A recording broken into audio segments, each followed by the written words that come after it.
शांति। आज 2 जुलाई 2025 भारत में बुधवार है। Today is 2 July 2025 and it's Wednesday in Bharat. आज की मुरली का जादुई रहस्य स्वयं को प्रेरणा देने के लिए Magical secrets of today's Murli for motivating the self। आज की पूरी साकार मुरली एक शब्द के ऊपर हम ले सकते हैं, जो कि श्रीमद् भगवत गीता में सेंट्रल थीम दिखाया हुआ है कि ये युद्ध का मैदान है। तो युद्ध के मैदान में कमांडर्स होते हैं, कमांडर इन चीफ सेनाएं होती है। आज बाबा ने कमांडर्स, जनरल, लेफ्टिनेंट, कैप्टन आदि नाम लिए हैं। लड़ाई शब्द भी लिया है, महाभारत लड़ाई शब्द आया है। तो आज की मुरली युद्ध का मैदान है। ये युद्ध शब्द को हम लेंगे। बाबा ने ये शब्द कई बार इस्तेमाल किया हुआ है। हमने भी कई बार ये कहा हुआ है कि लौकिक में भी श्रीमद् भगवत गीता को मानने वाले लोग दो प्रकार की विचारधाराएं रखते। एक जो समझते हैं कि सचमुच में ऐसा युद्ध हुआ जिसमें लाखों लोग मारे गए, अक्षोहिणी सेना। श्रीमद् भगवत गीता का 18 अक्षर अंक के साथ बहुत गहरा कनेक्शन है। कुछ तो है 18 में, और ब्रह्मा कुमारी इसमें भी 18 अंक बहुत महत्वपूर्ण है। लौकिक वर्तमान समय की श्रीमद् भगवत गीता में 18 अध्याय है। महाभारत में भी 18 पर्व है, 18 अक्षोहिणी सेना थी, और ब्रह्मा बाबा भी 18 तारीख को ही संपूर्ण अवस्था को प्राप्त किया है। 18 अंक को हम जोड़ेंगे तो 8 और 1 9 होता है, और 9 रत्नों की महिमा है। बेसिकली मुझे यहाँ पर थोड़ी साइंस की बातें याद आ रही है। जो पढ़े लिखे बाबा के बच्चे हैं वो एक व्यक्ति को बहुत जानते हैं, बहुत प्रसिद्ध व्यक्ति था, जिसने माना 1930s में, 1930 में ही इसने बता दिया था कि कैसे बगैर पेट्रोल डीजल के कार चल सकती है, हम दूर वाले व्यक्ति से बात कर सकते हैं। इस ग्रेट साइंटिस्ट का नाम था निकोला टेस्ला। जो ऐसे कुछ लोग मानते हैं कि थॉमस अल्वा एडिसन से भी ज़्यादा बुद्धिमान था। हालांकि थॉमस अल्वा एडिसन के नाम पर सबसे ज़्यादा पेटेंट थे उस समय के, काफ़ी आविष्कार किए थे। लाइट का शोध का क्रेडिट थॉमस अल्वा एडिसन को जाता है, लेकिन उससे भी ज़्यादा निकोला टेस्ला बुद्धिमान थे, ऐसे कई लोग मानने लगे हैं। तो निकोला टेस्ला, जिसके नाम से टेस्ला मोटर्स इस समय है, सबसे रिचेस्ट व्यक्ति ने इसकी स्थापना की है। आप सभी उस व्यक्ति को जानते होंगे, जो अभी ट्विटर का भी ओनर है। तो निकोला टेस्ला की ये बात बहुत प्रसिद्ध हुई कि उसने कहा कि ये जो 3 अंक है, 3 आंकड़े हैं, इसके अंदर जादू है, वो कहता था। और 3 अंक है, 3, 6 और 9। अब ये भी मल्टीपल्स ऑफ 3 है, तो त्रिमूर्ति बाप उसमें भी 3 है। तीन का डबल करो तो 6 होता है, और तीन का 3 गुना करो तो 9 होता है। 18 ये अंक भी डिवाइडेड है बाय 3। भारत के तीनों तरफ अगर आप देखो तो 3 समुंदर है। राइट साइड में अरेबियन, नीचे इंडियन ओशियन हिंद महासागर, और लेफ्ट साइड में बंगाल का समुंदर। तो भारत का संख्या 3 बताते हैं, तो ये 3 के ऊपर बहुत कुछ बोला जाता है। अभी हम तो ये अंक के एक्सपर्ट नहीं है, नंबर्स के एक्सपर्ट, न्यूमरोलॉजिस्ट बोलते हैं उनको। लेकिन ये 18 अक्षर मुझे 18 जो अंक है ये बहुत इंटरेस्टिंग है। इसके ऊपर चिंतन फिर कभी करेंगे। आज युद्ध का मैदान है, तो इसमें दो विचारधाराएं। एक कहते हैं कि ऐसा युद्ध हुआ, अभी वो बहुत सारे प्रूफ देते हैं कि बहुत सारी हड्डियां मिली हरियाणा के कुरुक्षेत्र में। तो वहां पर युद्ध हुआ था। इवन आदि शंकराचार्य ने वो स्थान बताया जहां पर वो मानते हैं कि श्री कृष्ण ने भगवत गीता सुनाई। और लोगों की भावना है, वहां जाते हैं, वहां मंदिर है, बहुत सारी बातें होते हैं। हर साल श्रीमद् भगवत गीता के ऊपर कॉन्फ्रेंस होता है। ये एक विचारधारा है। दूसरी विचारधारा है जिसमें बहुत सारे लोग हैं जो मानते हैं कि ऐसा युद्ध नहीं हुआ, लेकिन ये युद्ध हमारे मनोभूमि पर चलता है, हमारे अंदर का युद्ध की बात है। तो दोनों के फेवर में बहुत सारे लोग हैं। बाबा ने भी कहा कि महाभारत डेफिनेटली हुआ है, लेकिन ऐसा नहीं है महाभारत माना जो अंतिम विनाश की सीन है उसको महाभारत कह सकते हैं। और पूरा ड्रामा भारत के ऊपर है, और भारत में बहुत कुछ हुआ है। सत्य क्या है हमको आगे पता चलेगा। तो बाबा भी कहता है कि ये युद्ध हमारे अंदर चल रहा है, और हम गुप्त सेना है। जैसे बाबा गुप्त है, बाबा के बच्चे भी गुप्त है, और हम गुप्त रूप से राजा ही ले लेते हैं। हमारा युद्ध कोई शस्त्रों के साथ नहीं है, ये ज्ञान के अस्त्र और शस्त्र है। तो हम हमेशा ये मानते आए हैं कि श्रीमद् भगवत गीता ये कोई युद्ध का शास्त्र नहीं है, ये योग का शास्त्र है। तो कई लोग टीका करते हैं, वो कहते हैं कि आपके परमात्मा ने या भगवान ने युद्ध करना सिखाया, इतनी सारी हिंसा की जिसमें लाखों लोग मारे गए। अभी जब ये आध्यात्मिक अर्थ सुनते हैं तो वो शांत हो जाते हैं, क्योंकि ऐसा कोई युद्ध हुआ नहीं। फिर ये हड्डियां कौन सी है जो कुरुक्षेत्र हरियाणा के पास पाई गई। अभी ये भी, इसका भी स्पष्टीकरण है कि भारत को जीतना है तो दिल्ली राजधानी थी, तो दिल्ली के ऊपर अगर जीत पानी है। भारत में तो एक कहावत है, अब तो दिल्ली दूर नहीं है, माना दिल्ली को जीतना कठिन नहीं है। तो दिल्ली को अगर जीतना है तो आपको हरियाणा में से ही जाना पड़ेगा। दिल्ली के आसपास हरियाणा है, और जो भी दिल्ली के ऊपर अटैक करने आएगा, जैसे कि मुगल्स आए, बाय रोड आए, वो तो उनको हरियाणा को ही क्रॉस करना पड़ेगा। तो हरियाणा में ही उनको रोका जाएगा। तो हरियाणा में रोका जाएगा तो डेफिनेटली युद्ध वहीं पे हुए होंगे, ज्यादातर युद्ध। तो वहां पे युद्ध हुए हैं बहुत सारे। तो हड्डियां आपको वहीं पे मिलेगी, जो मरे हुए लोग हैं वहां पे ऐसा मैदान रहा होगा। तो ये भी लॉजिकल है कि आपको वहां पे हड्डियां मिलती है, बहुत कुछ मिलता है ऐसे युद्ध के लक्षण। तो हम इन बातों में नहीं जाके, युद्ध का जो बाबा ने अर्थ बताया है, जो श्रीमद् भगवत गीता भी दूसरे अध्याय में कहती है, पहला अध्याय ही धर्म क्षेत्र कुरुक्षेत्र कहता है। दोनों सेनाओं का वर्णन है पहले अध्याय में, कि कौरवों की सेना और पांडवों की सेना। तो कौरवों की सेना में 11 अक्षौहिणी लोग थे, और पांडवों में 7 अक्षौहिणी, टोटल 18 अक्षौहिणी सेना थी।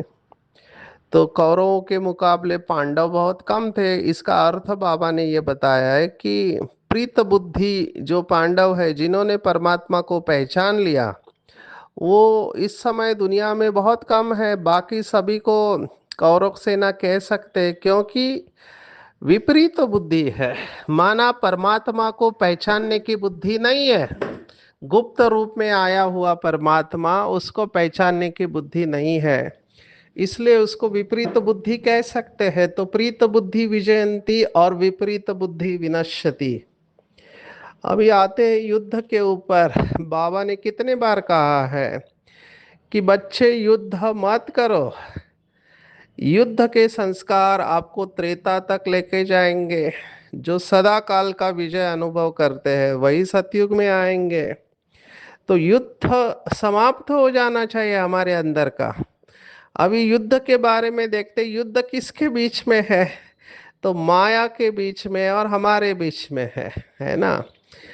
तो ये जो गीत चलता है मुरली का कि निर्बल की लड़ाई बलवान से, तो माया के साथ हमारा युद्ध है। तो माया सर्वशक्तिवान है और बाबा के बच्चे माया के जितने सर्वशक्तिवान नहीं है। लेकिन जब हम परमात्मा के साथ कंबाइन हो जाते हैं तब हम मास्टर सर्वशक्तिवान बनते हैं और तभी हम माया के ऊपर विजय प्राप्त करते हैं। अदरवाइज माया के ऊपर जीत प्राप्त करना हर एक के बस की बात नहीं है। तो ये जो युद्ध है हमारा, ये गुप्त है, ये मन के अंदर चलता है। लेकिन बाबा ने कहा जैसे मन, वचन और कर्म, मन के अंदर जो चलता है वो वाणी में आता है और फिर कर्म में आता है। हमने कुछ दिन पहले ये कहावत देखी थी कि watch your thoughts because they become your words, watch your words because they become your actions, watch your actions because that becomes your character, and watch your character because that becomes your destiny। माना अपने विचारों की ओर ध्यान दो, वो आपके शब्द बन रहे, बोल बन रहे, अपने बोल के ऊपर ध्यान दो क्योंकि वो कर्म में लाएंगे आपके इंद्रियों को। कर्म में कोई चीज आ गई तो उससे आपका चरित्र बनता है, उसके ऊपर भी ध्यान दो क्योंकि चरित्र आपके भाग्य का निर्माण करेगा। शुरुआत मन से होती है और वहीं पर हमको जीत पाना है। तो मन को जीतना है, ये मन के अंदर युद्ध चल रहा है हमारे। और ये युद्ध और गहराई में जाओ तो युद्ध ही दो के बीच में है, पॉजिटिव और निगेटिव। निगेटिव माना वो विचार जिसको बाबा व्यर्थ और निगेटिव कहता है, जिससे हमारी एनर्जी जाती है और हमसे विकर्म होते हैं, बैटरी डिस्चार्ज होती है। और इसी को हमको जीतना है। माया भी पहले व्यर्थ संकल्प निर्माण करती है और बाबा ने कई मुरलियों में कहा है कि माया इतनी चतुर सुजान है, माया भी सर्वशक्तिवान है, वो अपनी राजाई छोड़ेगी नहीं। तो माया को पता है कि ये भगवान के बच्चे ये तभी जीत पाएंगे जब इनका कनेक्शन शिव बाबा के साथ होगा, तभी इनके अंदर लाइट आएगी, पावर आएगी। तो मैं इनका अगर कनेक्शन ही काट दूं तो ये कुछ नहीं कर पाएंगे। तो माया जो वार करती है वो बुद्धि के ऊपर करती है क्योंकि व्यर्थ संकल्प मन और बुद्धि में आते हैं, मन में आते हैं, उसका प्रभाव बुद्धि के ऊपर पड़ता है और बुद्धि कमजोर हो जाती है। ये बाबा ने बताया हुआ है। तो बुद्धि को कमजोर कर दिया तो बुद्धि यथार्थ डिसीजन नहीं ले पाती है और बुद्धि हार खा लेती है। मुझे ये प्रश्न वर्कशॉप में पूछा जाता है। आज भी मैंने यहाँ पर कोल्हापुर में वर्कशॉप लिया तो ये प्रश्न आया कि लोग अपनी जो वैल्यूज है, मूल्य है, उनको क्यों छोड़ते हैं। अब ये बहुत इंटरेस्टिंग प्रश्न था जो मुझे पूछा गया कि मूल्य मैंने डिसाइड किया कि ये मेरा मूल्य है, जीवन जीने का मूल्य। मूल्य माना वैल्यूज, माना गाइडिंग प्रिंसिपल है, इसके ऊपर मैं जीने वाला हूँ। मूल्य हमको निर्णय लेने को मदद करते हैं। तो मैंने डिसाइड किया है मेरा मूल्य है और मैं इसके ऊपर ही अपने निर्णय लूंगा बेस्ड ऑन दिस।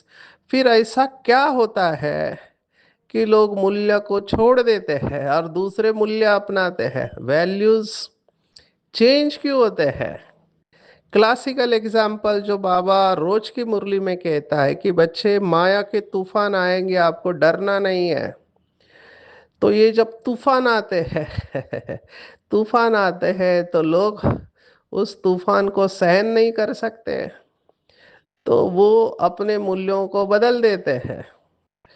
अभी इतना सुंदर फीडबैक इस वर्कशॉप में लोग देते हैं बिहासा के, और बहुत ओपनली कहते हैं कि ज्ञान में आने के पहले हमको ये लगता था, जैसे हम ज्ञान में आए शांति और सुख ही सब कुछ है, लेकिन जैसे जीवन में आगे बढ़ते हैं, अभी एक आत्मा ने कहा, बहुत बहुत सिंसियरली कहा उन्होंने, कि जैसे आगे बढ़ते तो पता चलता है धन ही सबसे इम्पोर्टेंट वैल्यू है। क्योंकि जिसके पास धन होता है, स्थूल धन की बात कर रहे हैं ना कि सूक्ष्म, स्थूल धन होता है, उसके पास सब सुख सुविधा होती है, उसका घर अच्छा होता है, उसको कभी सोचना नहीं पड़ता है, उसके रिश्ते भी अच्छे होते हैं, तो सबसे बड़ा रुपया है, ऐसे वो सीधा ओपनली कह रहे थे। तो फिर पता चलता है कि धन के बगैर कुछ नहीं हो सकता, ऐसे मुझे बहुत लोगों ने कहा है। तो फिर उनकी वैल्यू सिस्टम बदल जाती है। पहले धन नहीं था, अभी धन वैल्यूज में टॉप लिस्ट पे आ गया, तो लोगों की वैल्यू बदलती है। शुरुआत में प्यूरिटी वैल्यू रहती है, लेकिन फिर कुछ ऐसे पेपर आते हैं, पुराने संस्कार जिसके ऊपर संडे की मुरली चली, उसके ऊपर भी मुझे कई सारे प्रश्न आए।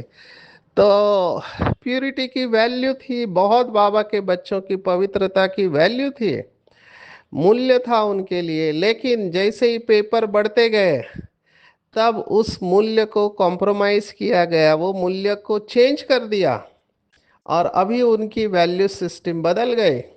तो ऐसा क्या होता है कि लोग अपने वैल्यूज को छोड़ देते हैं? तो ज्ञान के हिसाब से तो हम कहते हैं कि निश्चय की कमी है, या बाबा से प्यार नहीं है, या मरने के लिए तैयार नहीं है, सहनशीलता की कमी है, ऐसे बहुत सारे कारण हम दे सकते हैं। लेकिन मुझे ऐसे लगता है कि उस व्यक्ति के जगह पे जाकर भी हमको सोचना चाहिए।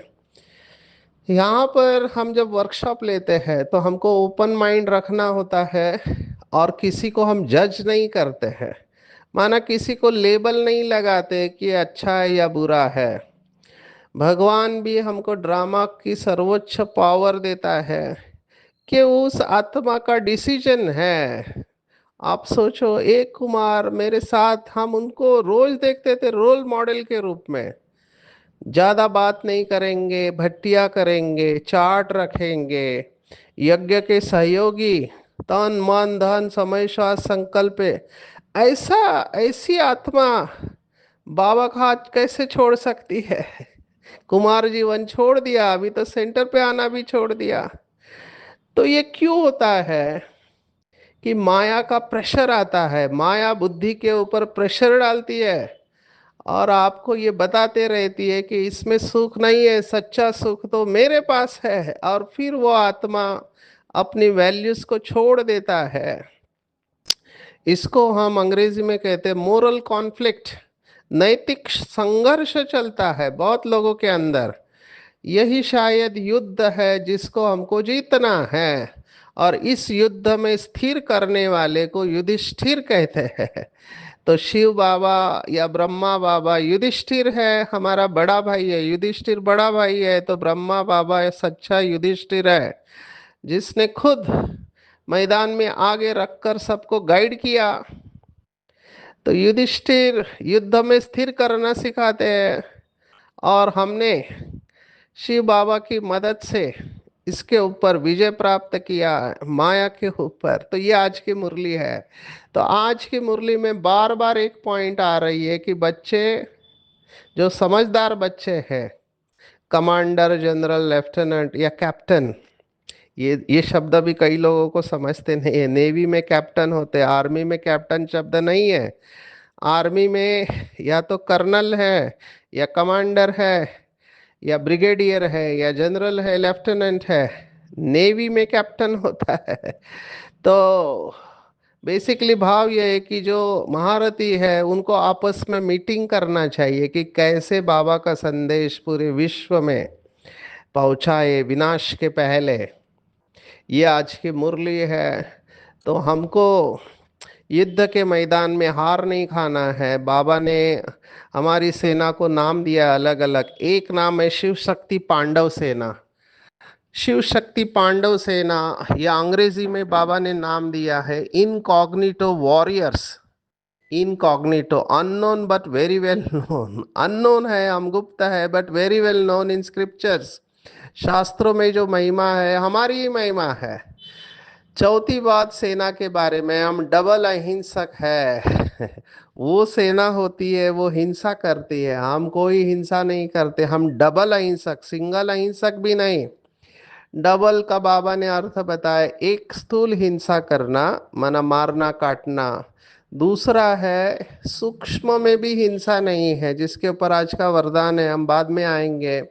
सूक्ष्म हिंसा माना काम विकार। तो ये दोनों दोनों में अहिंसा, इसलिए अहिंसा परमो धर्म जो कहते हैं। तो हम ऐसी सेना है जो बिना शस्त्र लिए हाथ में विश्व की बादशाही लेते हैं। इसलिए बाबा को जादूगर रत्नाकर ज्ञान का सागर कहते हैं, उसकी महिमा अपरंपार है।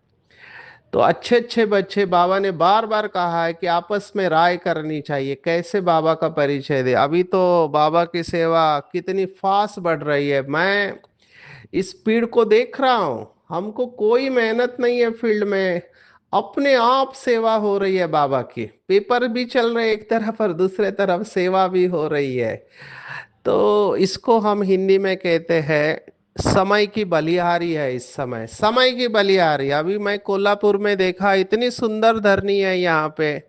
बहुत कम धरनी ऐसी मैंने देखी है जहाँ पे इतने बाबा के बच्चे निकल रहे हैं। तो बाबा का वरदान इस धरनी को है कि कोल्हापुर सदा भरपूर। कितने स्टूडेंट और कितने अच्छे स्टूडेंट हैं, और कितना प्यार से चलते हैं आपस में, कितनी यूनिटी है। तो मैं तो कोल्हापुर की महिमा गाते हुए थकता नहीं हूँ, क्योंकि मैंने यहाँ पर देखा है। अब इस सेंटर पे भी 100 स्टूडेंट नहीं होते, यहाँ पर मैंने 2-3 गीता पाठशाला देखी, गांव में है लेकिन 100 स्टूडेंट है वहाँ पे। तो और सभी गांव वाले, विशेष मुझे आश्चर्य लगा, गांव वाले दिन भर अपना खेती का काम करके शाम को क्लास में आके योग करते हैं, मुरली सुनते हैं। लेकिन बाबा के ऊपर पूरा पक्का निश्चय है। तो ये धरनी का भी कमाल है, यहाँ के लोगों का भी कमाल है। तो ऐसे बाबा की सेवा कई स्थान पर बहुत फास्ट जा रही है। कहीं पर जा देखो तो पेपर चल रहे हैं। हमको तुलना तो करना नहीं चाहिए क्योंकि ड्रामा वैरायटी है, सबकी जरूरत है। लेकिन ये निरीक्षण में बता रहा हूँ कि समय की बलिहारी है, और हम सबको पता है कि लास्ट में ये सब होने वाला है। सब होने वाला है, तो हिम्मत नहीं हारना है हमको। ये जैसे कहते हैं ना, दिया जब बुझने को आता है तो फड़फड़ाता है, तो ये आखिरी फड़फड़ाहट है, माया अपना पूरा वार करेगी। आज के मुरली में वैसे बाबा ने ये सेवा कैसे बढ़ानी है बताया, लेकिन ये 69 की पहले की मुरली है। अभी तो नॉवेल तरीके हैं सेवा के। सभी विंग्स वाले इतनी अच्छी सेवा कर रहे, हर एक विंग एक दूसरे से आगे। जब मैं हर एक विंग का समाचार सुनता हूँ तो दिल से दुआएं निकलती है। हर एक विंग वाले बहुत सुंदर सुंदर प्रोजेक्ट बनाए हैं। तो नए नए बाबा के बच्चे बहुत क्रिएटिव है। तो बाबा ने आज की मुरली में बार बार कहा कैसे गरीबों को मैसेज दे, है ना। तो ये अभी बहुत फास्ट हो रहा है। अभी मैं देखता हूँ नशा मुक्ति की ही 25 से ज्यादा गाड़ियां भारत में घूम रहे हैं। नई गाड़ी है, उसमें एक तरफ एलसीडी टीवी है, दूसरी तरफ कुंभकर्ण है, और बाकी चित्र लगे हुए हैं, गांव गांव में जाती है। तो ये मिनट मोटर की तरह इस समय अभी मैसेज जा रहा है सोशल मीडिया से। ये बाबा ने आईटी विंग को भी वरदान दिया है, मीडिया विंग को, कि बाबा का मैसेज फास्ट फैलाने के निमित्त बनेंगे। तो अभी तो मेजॉरिटी में है, सबको पता है ब्रह्मा कुमारी क्या है, यूनाइटेड नेशन तक हम पहुंच गए। ऑफिशियली हम भले 135 140 देशों में है, लेकिन मैं बहुत लोगों से मिला हूँ, बाबा का मैसेज पहुंच गया है। अभी मैं खुद देखा कि 180 कंट्रीज के लोग हमारे स्टॉल पर आए थे। जब ये इंटरनेशनल कॉन्फ्रेंस थी दिल्ली के पास, FCTC framework convention of tobacco control, जिसको कॉप 7 कहते हैं। तो मैंने खुद, हम निमित्त बने हैं 180 देशों में बाबा का मैसेज ले जाने के लिए। तो बाबा का मैसेज तो गावा गया हुआ है, और जितने सतयुग और त्रेता युग की मिल की लोक संख्या हो वो जल्दी पूरी हो जाएगी, ऐसे मुझे लगता है। हमने ये भी बहुत बार देखा है कि 108 आत्माएं, जैसे अभी संडे की मुरली में बाबा ने कहा था माला की लिस्ट निकालो कुछ संडे पहले, तो ये भी आत्माएं अपने अपने रूप में तैयार है। अभी दाना दाना के नजदीक भी आ रहा है, ड्रामा फोर्स कर रहा है, मैं ये भी देख रहा हूँ। जो लोग आपस में नहीं मिलते थे, ड्रामा उनको फोर्स कर रहा है साथ में आने के लिए, किस भी रूप में वो साथ में आ रहे हैं। तो ये समय की बलि आ रही है, जो समय के पहले अपने को चेंज करता है मार्क्स उसको मिलते हैं। बाकी ड्रामा तो लास्ट में फोर्स करना ही है, सबको आपस में मिलना ही है, और लास्ट जो रास होगी वो महारास। ये भी शास्त्रों में वर्णन है, महारास। महारास माना सभी आत्माएं नजदीक आएंगे एक दूसरे की। जो बाबा ने कहा प्यूरिटी और यूनिटी, इसके ऊपर बाप की प्रत्यक्षता है। आज ये विराट रूप का भी वर्णन आया है। इन आंखों से न देखने के कारण विराट रूप में चोटी और शिव बाबा को दिखाते नहीं, सिर्फ कहते देवता क्षत्रिय वैश्य शूद्र। तो ये भी राज अभी तो पुराना हो गया है। बाबा की ये सब बातें अभी साकार मुरली की अभी सबको पता है, 7 डेज कोर्स में ये सब आ गई है। अभी सिर्फ हमको अभ्यास करना है। आज एक लॉजिक दिया है जो कुछ दिन पहले लोक संख्या का दिया था, फिर से आज कहा कि लाखों वर्ष हो। तो आदि सनातन वाले जो शुरुआत से है, जिसे अभी हिंदू कहते हैं, अगर लाखों वर्ष का हो तो अभी उनकी संख्या सबसे बड़ी होनी चाहिए, क्योंकि शुरुआत से है, और अनगिनत होनी चाहिए। अभी तो गिनती कर रहे हैं हम, भले 823 करोड़ है लेकिन गिनती तो हो रही है। तो ये लाखों वर्ष की बात फिट नहीं बैठती। ये कुछ दिन पहले भी कहा था, फिर से आ गई ये बात।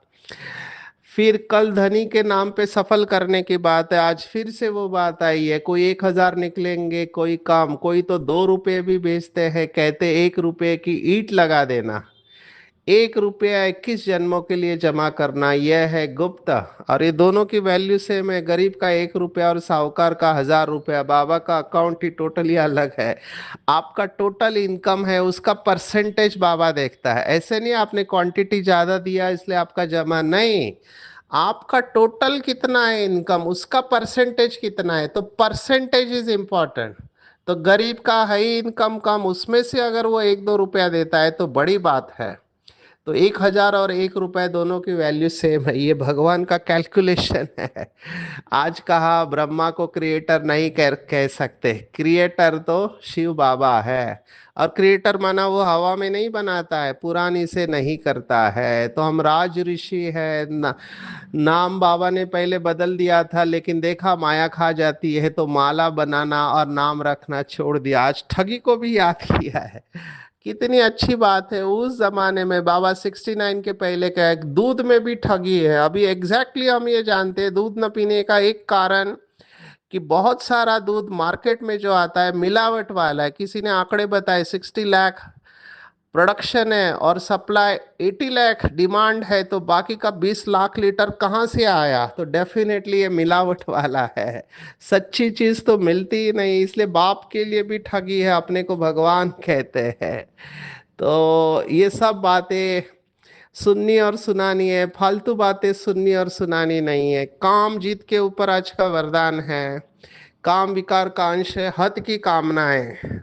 कौन कौन सी हद की कामनाएं? व्यक्ति के द्वारा प्राप्ति, वस्तुओं के द्वारा कामना, तीसरी है संबंध निभाने में, और चौथी सेवा में। ये चारों ही कामनाएं काम विकार का अंश है। जब ये सूक्ष्म अंश भी समाप्त होगा उसे काम जीत कहेंगे। तो काम जीत माना कामना जीत। और ऐसे बाबा के बच्चों के अंदर दिल की सच्ची महसूसता होगी तो वो बाप का आशीर्वाद ले पाएंगे। मन के ऊपर लगातार आ रहा है, मन की शक्ति अगर कंट्रोल में है तो पास विद ऑनर बन जाएंगे। संकल्प की शक्ति को जमा करने को बाबा ने बहुत बार कहा है, कुछ दिन पहले आया था, आज फिर से आया। शुभ संकल्प की शक्ति जिसके अंदर जमा है तो ये शुभ संकल्प इतना पावरफुल खजाना है कि स्टॉप कहो तो स्टॉप हो जाए, सेवा का सोचो तो सेवा में लग जाए, परम धाम का सोचो तो परम धाम में पहुंच जाए। इसी को कहते हैं कंट्रोलिंग पावर। तो कंट्रोलिंग पावर की डेफिनेशन आई है, स्टॉप माना स्टॉप, एक्शन माना एक्शन। जैसे वो लाइट कैमरा एक्शन कहते हैं, वैसे ये मन हमारे संपूर्ण कंट्रोल में है, मन बुद्धि संस्कार। आज की पूरी मुरली में टेक होम, अगर आप मुझे कहो तो हम भगवान की शिव शक्ति पांडव रूहानी डबल अहिंसक सेना है, युद्ध के मैदान में है, तो बहुत संभाल के चलना चाहिए। माया से जीतना है तो सर्वशक्तिवान बाप के साथ कंबाइंड उसको अपना सब कुछ सौंप देना चाहिए। पढ़ाई के लिए फुर्सत निकालना है, कभी भी बहाना नहीं देना है, केवल बाबा की मीठी मीठी ज्ञान की बातें सुननी और सुनाना है। Hear no evil talk no evil, कामनाओं को जीतना है, वही काम जीत और जगत जीत बनेंगे। सच्ची दिल की महसूसता से बाप का आशीर्वाद लेके अधिकारी बनेंगे और मन की सूक्ष्म शक्तियों को कंट्रोल में रखेंगे, तो स्टॉप कहेंगे तो स्टॉप हो जाएगा, परम धाम सोचो तो परम धाम में पहुंच जाएंगे। ऐसे राज्य अधिकारी ही पास विद ऑनर बनते हैं। अच्छा, ओम शांति।